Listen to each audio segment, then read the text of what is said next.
So in 2009, the Palm Pre and WebOS were awarded Best of Show at CES, and the media hailed them as the iPhone killer. They called it the year's hottest product and, quote, simply amazing. In 2010, many in the media gushed over the potential for smart books, WiMacs, and business-focused e-readers to usher in a new era of business productivity and mobility. In 2011, it was the Android Honeycomb tablet and the Motorola Xoom, which also won Best of CES. I say all this because it's worth remembering that while we, the media, are very good at telling you what happened at CES, we're very bad at telling you what will happen once CES is over. So with that thought, I present my predictions for what will happen in 2014. 2014 could be the year of the wearable. According to Accenture, 52% of consumers are interested in buying wearable technology. And Business Insider claims that more than 100 million wearables will ship in 2014. The potential for this market can best be summed up by my wife, who, after losing her iPhone for the second time in 1 week, said, "I wish my Fitbit could tell me the weather and show me my email, because unless someone cuts off my arm, I won't lose it." Consumerization will likely trend up in 2014, with some experts claiming that up to 80% of companies will allow personal mobile devices.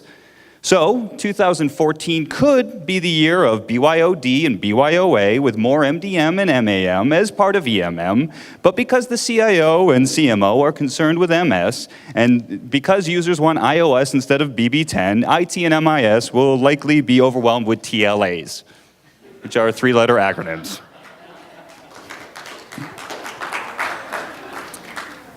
"2014 could be the year of the off-contract smartphone. Off-contract devices like the Moto G and LG Nexus 5 are inexpensive and sport decent specs. The media views them favorably and has given them warm reviews, and consumers seem very interested, as evident by Google's inability to keep the Nexus 5 in stock. The carriers also seem to view this move favorably and are beginning to decouple devices from services.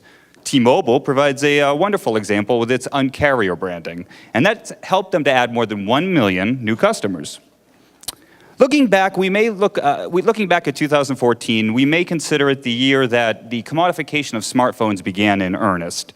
Business Insider agrees, and they claim that, analysts at IDC agree. They claim that smartphone prices will decline 5% in the next, 18%, in the next 5 years. So it's time to clean out your junk drawer, because you will need room for all those old, cheap smartphones.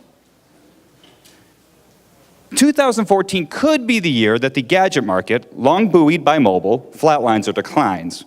According to a recent CEA forecast, sales may decline 1% worldwide this year. The problem is that we consumers are happy with our devices. We have our smartphones and our tablets, and we like holding on to aging tech, as device makers fail to make a case for the upgrade.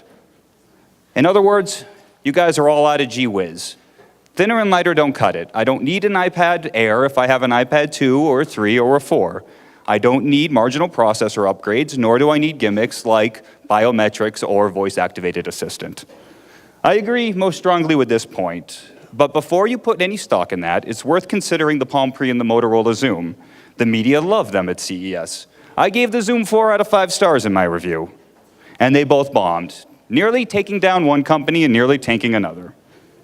So it's very safe to say that 2014 will, undoubtedly, without a doubt, be the year that the media made some horrible tech predictions. And I believe I have one up there. There we go. I actually said that. Thank you.